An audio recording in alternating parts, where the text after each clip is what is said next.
સ્તવન કરું, સ્તવન કરું, સ્તવન કરું ઈસુ તારું.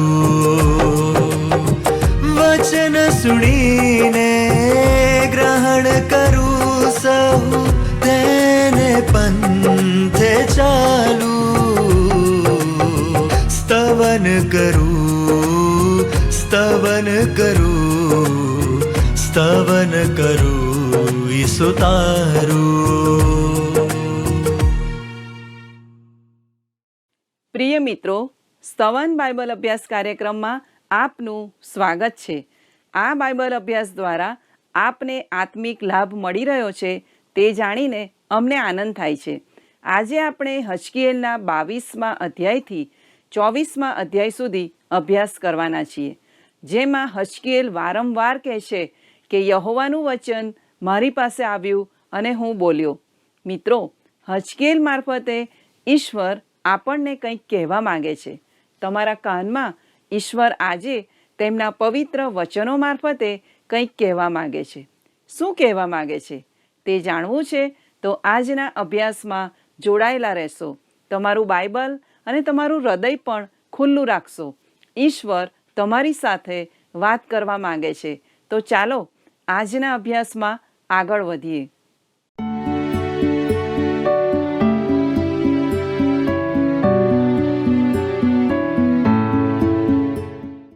કેમ છો દર્શક મિત્રો? આજે આપણે હજકીએલના 22મા અધ્યાયથી 24મા અધ્યાય સુધી અભ્યાસ કરીશું. તેમાં યરૂશાલેમના ધિક્કારપાત્ર કૃત્યો, 2 બહેનોનું ઉદાહરણ અને ઉકળતી કઢાઈનું ઉદાહરણ આપવામાં આવ્યું છે.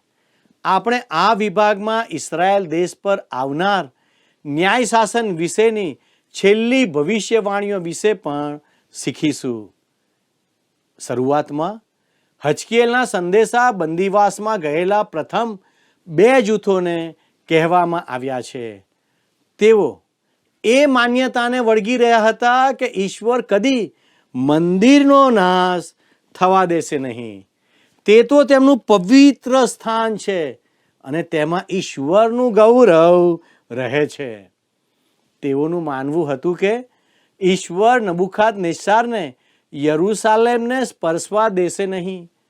મિત્રો, જુઠ્ઠા પ્રબોધકો આ બંદીવાસીઓને તેઓના અવિશ્વાસમાં ઉત્તેજન આપતા હતા અને એવું માનતા હતા કે તેઓને માટે ઈશ્વર પાસે પાછા ફરવાની કે તેઓની પ્રતિમાની ભક્તિ કે અન્ય ભૂંડા માર્ગો તજી દેવાની જરૂર નથી. આજે આપણા સમયમાં પણ આવી બાબતો બની રહી છે અને તેનાથી આપણે સાવધ રહેવાની જરૂર છે. ઘણા લોકોની જાહેરમાં ખોટી પ્રશંસા કરવામાં આવે છે. તેઓ દુષ્ટ અને ઈશ્વરથી દૂર રહેનાર હોવા છતાં તેઓની પ્રશંસા અને વખાણના શબ્દો બોલીને જાણે તેઓને ઊંચા કરવામાં આવે છે. કોઈ અવિશ્વાસી જે તેને જાણતો હોય તે આવા વખાણ સાંભળીને વિચારવા લાગે કે પોતે બરાબર જ છે, તેને હવે સુધરવાની જરૂર નથી, હવે તેને ઉદ્ધારની પણ જરૂર નથી. આ બહુ કરુણ બાબત છે કે શુભ સંદેશની વાત ઉદ્ધાર નહીં પામેલા અને દુનિયાવી જીવન જીવતા લોકોને નહીં પણ સંતોને આપવામાં આવે છે. વાલા દર્શક મિત્રો, ઘણીવાર ઉપદેશક લોકોને ખુશ કરવા પોતાના સંદેશાની કેટલીક બાબતો કહેતા નથી. હજકીએલના જમાનાના જુઠ્ઠા પ્રબોધકો આવું જ કરી રહ્યા હતા. મિત્રો, હજકીએલ આ છેલ્લા પ્રબોધ વચનોમાં ખરેખર આવશ્યક બાબતો જણાવે છે. 20મા અધ્યાયમાં તેણે ઇઝરાયલના દક્ષિણ ભાગમાં એટલે બેરશેબાની આજુબાજુના ભાગ નેગેવ વિશે ભવિષ્યવાણી કરી છે. તે ભવિષ્યવાણીમાં ઈશ્વર કહે છે, હું ત્યાં આગ સળગાવીશ. આજે તે વિસ્તાર સૂકો અને કોઈ પણ વનસ્પતિ વગરનો છે. ત્યાં કોઈ વૃક્ષ જોવા મળતા નથી. અગાઉ ત્યાં જંગલ હતું, પણ ઈશ્વરે તેનો ન્યાય કર્યો અને બધું નષ્ટ કર્યું. પછી 21મા અધ્યાયમાં એક નોંધપાત્ર ભવિષ્યવાણી છે કે પ્રભુ ઈસુ આવે ત્યાં સુધી દાઉદના રાજ્યાસન પર કોઈ બેસી શકશે નહીં. જ્યારે દૂતે મરિયમને દર્શન આપી કહ્યું, હું તેને તેના પિતા દાઉદનું રાજ્યાસન આપીશ, ત્યારે તે આ જ બાબત કહી રહ્યો હતો. મિત્રો, નાતાલના દિવસોમાં પણ હજકીએલના વચનો આપણા માટે સમજ બુદ્ધિ લાવે છે. પ્રબોધકો જે પાશ્ચાત્ય ભૂમિકા જણાવે છે તે આજે આપણા માટે ખૂબ જ જરૂરી છે. ચાલો હવે આપણે યરૂશાલેમના ધિક્કારપાત્ર કૃત્યો પર દ્રષ્ટિ કરીએ. આ બાબતોની યાદી 22મા અધ્યાયમાં આપવામાં આવી છે. હવે 22મા અધ્યાયની 1 થી 2 કલમ જોઈએ. વળી યહોવાનું વચન મારી પાસે આવ્યું કે, હે મનુષ્ય પુત્ર, શું તું ન્યાય કરશે? શું તું ખૂની નગરનો ન્યાય કરશે? એમ હોય તો તેને તેના સર્વ ધિક્કારપાત્ર કૃત્યો જણાવ. અહીં ખૂની નગર, આ શબ્દ હજકીએલ યરૂશાલેમ માટે વાપરે છે. યશાયાએ તેના પહેલા અધ્યાયની 21મી કલમમાં પણ લખ્યું છે, પતિવ્રતા નગરી કેમ વ્યભિચારિણી થઈ ગઈ છે? તે ઇન્સાફથી ભરેલી હતી, ન્યાયપણું તેમાં વસતું, પણ હાલ ઘાતકીઓ વસે છે. પ્રભુ ઈસુ આ શહેરને જોઈને રડ્યા. લુક 13:3 ઈસુ કહે છે, ઓ યરૂશાલેમ, યરૂશાલેમ, પ્રબોધકોને મારી નાખનાર તથા તારી પાસે મોકલેલાઓને પથ્થરે મારનાર. આખરે તેઓએ તેમને રોમનોને સોંપ્યા, જેઓએ તેમને મારી નાખવાનું કામ કર્યું. પ્રભુ ઈસુના મૃત્યુ સમયે ટોળું પિલાતની આગળ પુકારતું હતું, તેનું લોહી અમારે માથે તથા અમારા સંતાનોને માથે, જે માથી 27 અને 25માં છે. ઇઝરાયેલના આગેવાનો ધર્મભ્રષ્ટ અને ભયંકર પાપમાં પડેલા હતા. મિત્રો, ચાલો હવે 22મા અધ્યાયની 25 અને 26 કલમ જોઈએ. શિકાર ફાડી ખાનાર ગાજતા સિંહના જેવા તેના આગેવાનોની સંતલસ તેનામાં છે. તેઓએ આત્માઓને ફાડી ખાધા છે. તેઓ દ્રવ્ય તથા મૂલ્યવાન વસ્તુઓનું હરણ કરે છે. તેમાં તેઓએ વિધવાઓની સંખ્યા વધારી દીધી છે.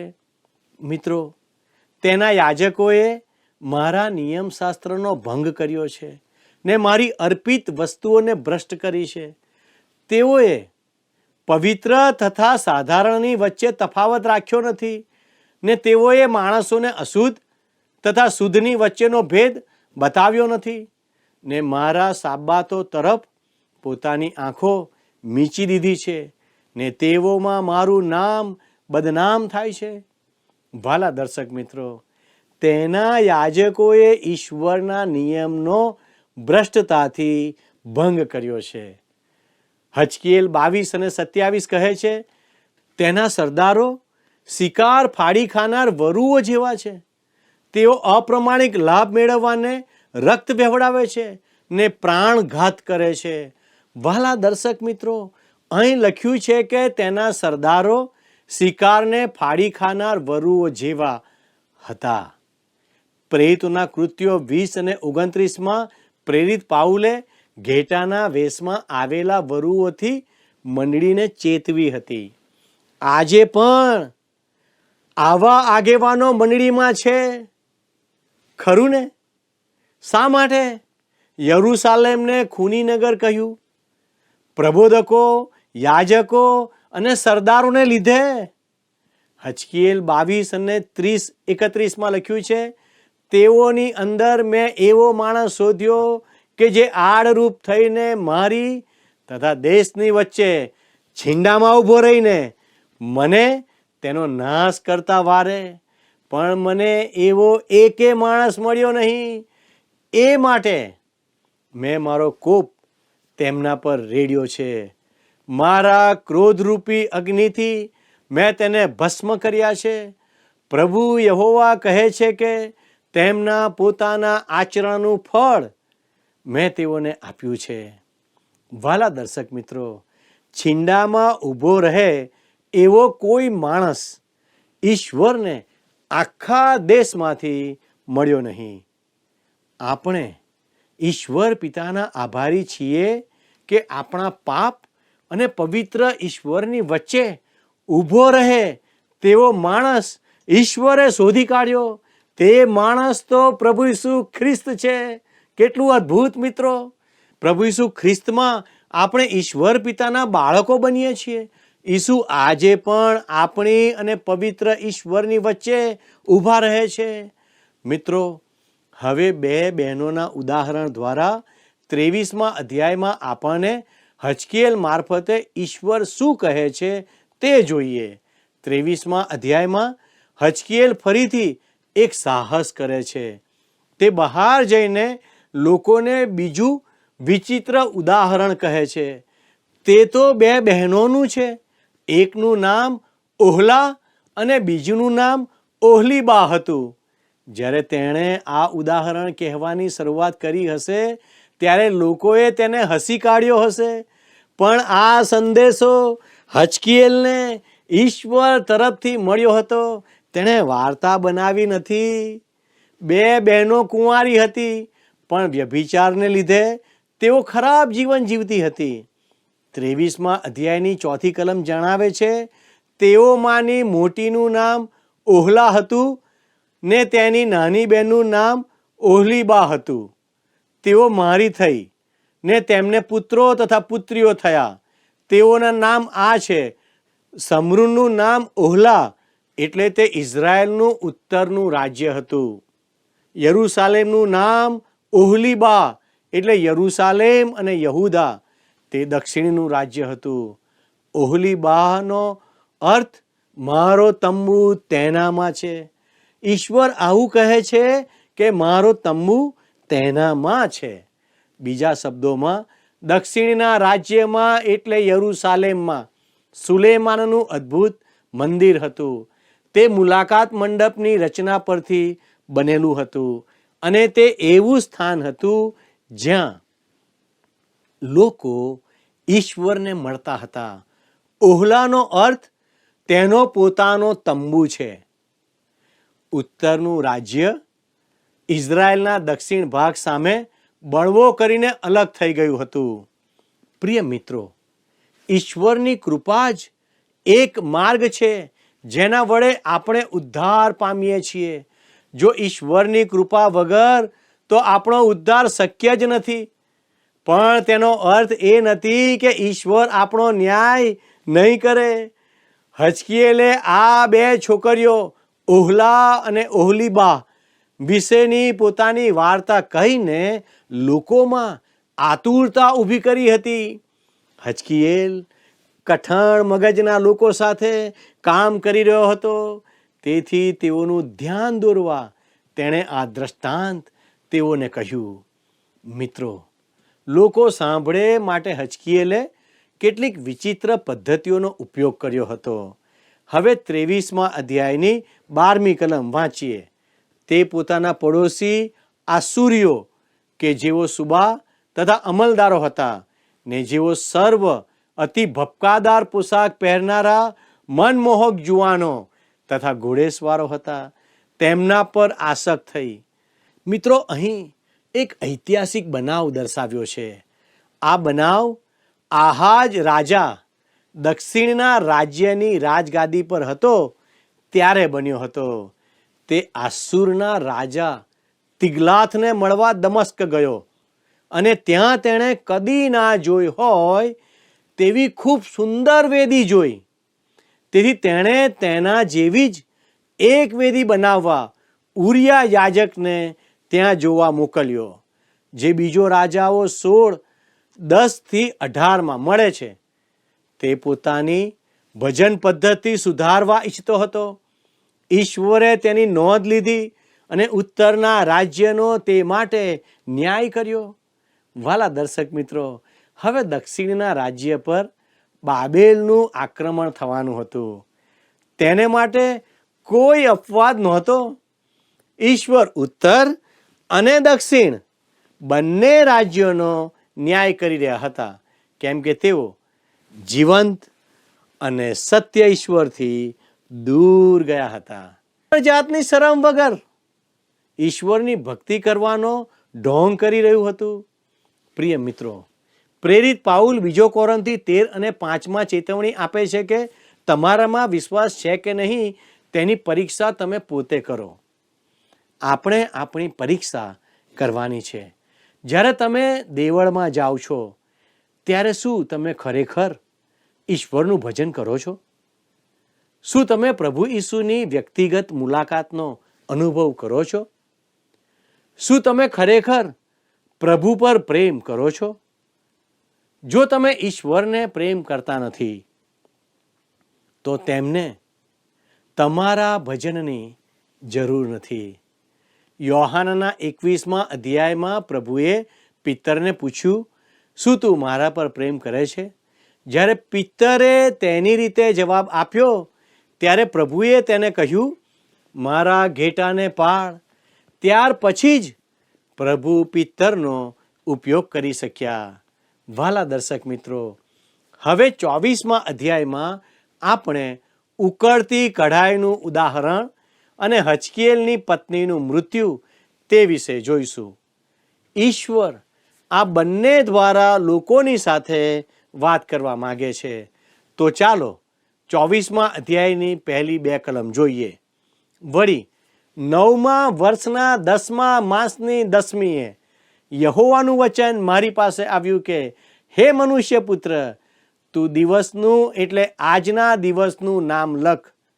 બાબિલનો રાજા આજે યરૂશાલેમની નજદીક આવી પહોંચ્યો છે. અહીં પ્રથમવાર હજકીએલે પોતાના સંદેશાની તારીખ લખી. આ જ ઘડીએ નબુખાદનેસ્સર યરૂશાલેમના કોટમાંથી અંદર પ્રવેશી રહ્યો હતો.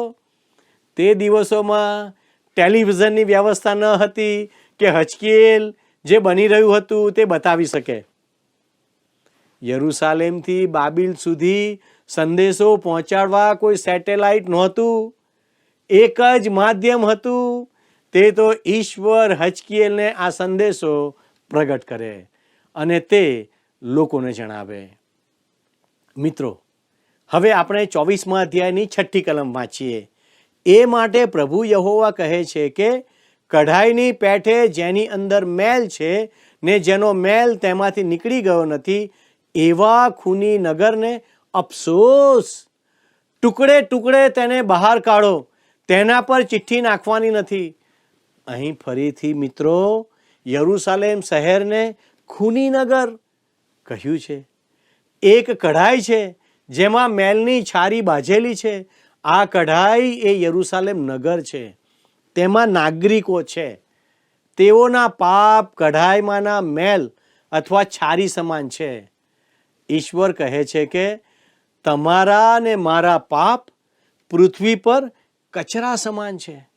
આપણે સર્વ એક જ કઢાઈમાં છીએ.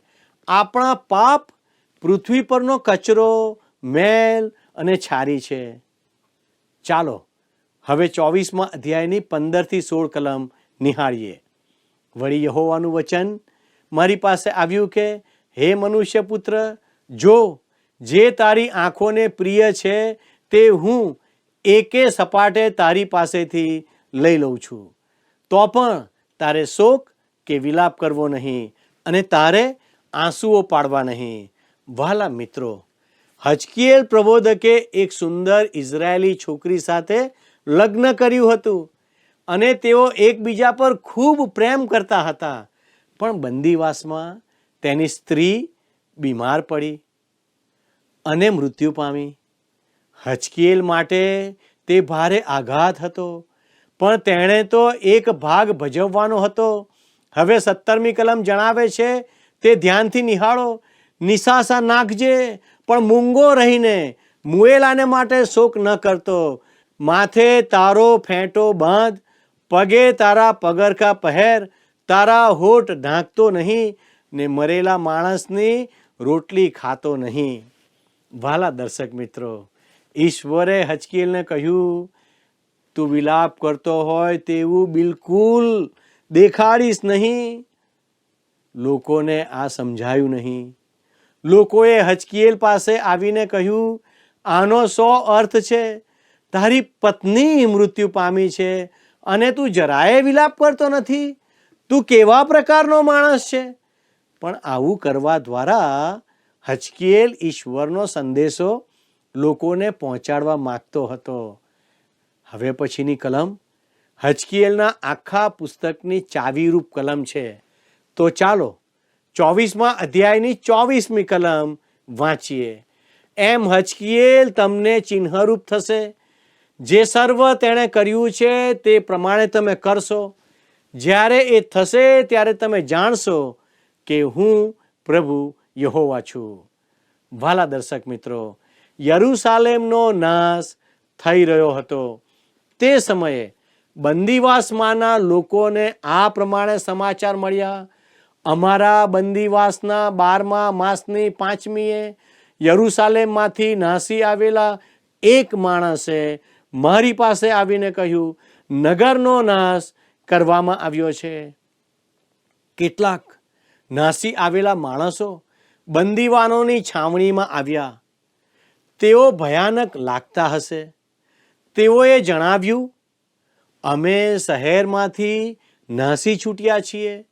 શહેરને બાળી નંખાયું છે, મંદિર જમીનદોસ કરાયું છે અને આખું નગર રાખ અને કચરો બન્યું છે. વિલાપ નહીં કરવા માટે હજકીએલ સાચો હતો. હવે પછીની કલમોમાં લોકોએ કેમ વિલાપ નહોતો કરવાનો તેનું કારણ જાણવા મળે છે, જે 27મી કલમમાં છે. તે દિવસે તારું મુખ ઉઘડી જશે ને બચી ગયેલા સાથે તું વાત કરશે ને ત્યાર પછી તું મૂંગો રહેશે નહીં. એમ તું તેમને ચિહ્નરૂપ થશે. ત્યારે તેઓ જાણશે કે હું યહોવા છું. વાલા દર્શક મિત્રો, ઈશ્વર કહે છે તેઓ જાણશે કે હું યહોવા છું. મિત્રો, યરૂશાલેમ ઈશ્વરનું નગર હતું અને તેમનું મંદિર તેમનું ઘર હતું. તેઓ વિશ્વમાં ઈશ્વરના સાક્ષીઓ હતા. જ્યારે ઇઝરાયેલ પ્રજા નિષ્ફળ ગઈ ત્યારે ઈશ્વરે કહ્યું, હું મારી જાતે પૃથ્વી પરના મારા સાક્ષીને નષ્ટ કરીશ. હું તમને જણાવવા માંગુ છું કે નગર નષ્ટ થયું છે. તમારા બાકીના લોકોને પણ બંદીવાસમાં લાવવામાં આવી રહ્યા છે. પણ હવે રુદન કે વિલાપ કરવાનો કોઈ અર્થ નથી. મેં આ કર્યું છે અને હું તે માટે જવાબદાર છું. વાલા મિત્રો, પ્રકટીકરણના પુસ્તકની 7 મંડળીઓને પ્રભુ ઈસુ કહે છે, જગતમાં તમારી સાક્ષી સંબંધી તમે સાવધાન રહો, નહીં તો હું આવીને તમારી દીવીને તેને સ્થાનેથી ખસેડી દઈશ. પ્રિય મિત્ર, એ 7 મંડળીઓની દીવીઓને ખસેડી દેવામાં આવી છે. આજે તેમાંની એકેય મંડળી ત્યાં હયાત નથી. આ આપણા માટેનો સંદેશો છે. જો તમે વિશ્વાસી છો પણ ઈશ્વર માટે આજે સ્થિર ઊભા રહેતા નથી, તો તે તમારી દીવીને ખસેડી દેશે. પછી કોઈ અજવાળું રહેશે નહીં. આ તો કઠણ અને મજબૂત સંદેશ છે. આ હજકીએલ છે અને તે ઈશ્વરને બદલે બોલી રહ્યો છે. તેણે વારંવાર કહ્યું છે, યહોવાનું વચન મારી પાસે આવ્યું અને મને કહ્યું, આપણે ઈશ્વરની હજુરમાં છીએ. આપણે તેમની સામે દલીલ કરી શકતા નથી, કેમ કે તે સાચા અને ન્યાયી ઈશ્વર છે. વાલા દર્શક મિત્રો, મારો સમય પૂરો થઈ રહ્યો છે. ઈશ્વર આપને આ સર્વ બાબતો સમજવા મદદ કરે, એ જ પ્રાર્થના સાથે હું આપની વિદાય લઉં છું. આમેન.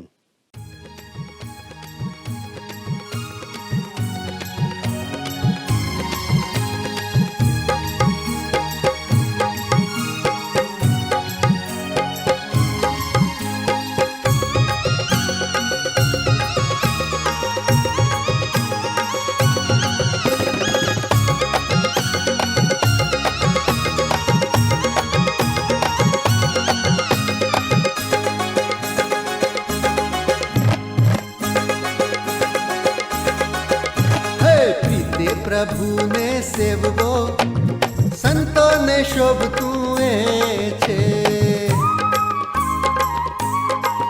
हे प्रीते प्रभु ने सेवको संतो ने શોભતું એ છે. અને વળી રાખવો તે પર પ્યાર સંતોને શોભતું એ છે. પ્રભુને સેવવો સંતોને શોભતું એ છે. અને વળી રાખવો તે પર પ્યાર સંતોને શોભતું એ છે. હે પ્રીતે પ્રભુને સેવવો સંતોને શોભતું એ છે.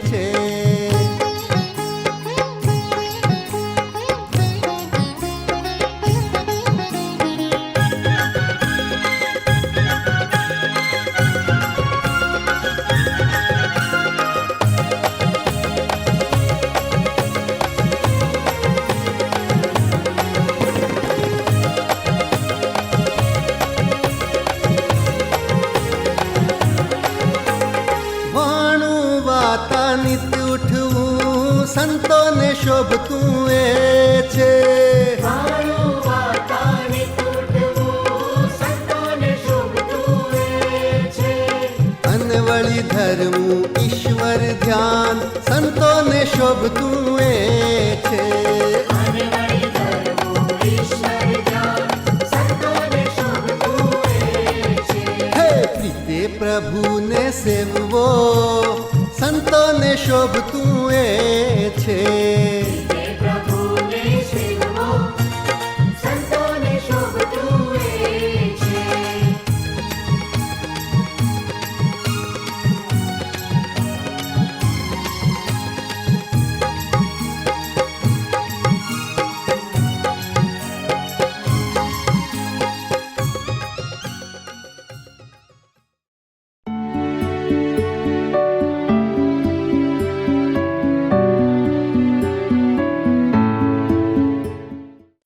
મારા વાલા ભાઈઓ અને બહેનો, આજના પાઠમાં આપણે જોયું કે હજકીએલ ઇઝરાયેલ પ્રજાને વારંવાર કહે છે કે યહોવાનું વચન મારી પાસે આવ્યું કે યરૂશાલેમનો નાશ થવાનો છે.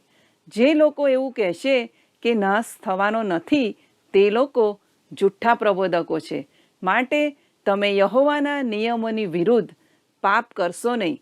યહોવાની વાણી સાંભળો, તમારો બચાવ કરો. જુઠ્ઠા પ્રબોધકોની વાત માનશો નહીં. આવું વારંવાર હજકીએલે જણાવ્યું. વાલા મિત્રો, આજે હજકીએલ મારફતે ઈશ્વર આપણને કહી રહ્યા છે કે જુઠ્ઠા પ્રબોધકો તમારી આજુબાજુ જ છે, જે પ્રભુ પ્રભુ કરે છે પણ સાચી રીતે પ્રભુનો સ્વીકાર કરતા નથી. તેઓના કૃત્યો પ્રત્યે સજાગ બનો. ધાર્મિક બાબતોનો દેખાડો કરનાર લોકોથી આપણે ચેતવાની જરૂર છે. ઈશ્વર આપણને પ્રેમ કરે છે. તે તમારા પાપો માફ કરવા તૈયાર છે. ઈશ્વરની આગળ નમી જાઓ. ઈશ્વર તમારું હૃદય જોશે, તમને માફ કરશે અને આશીર્વાદ આપશે.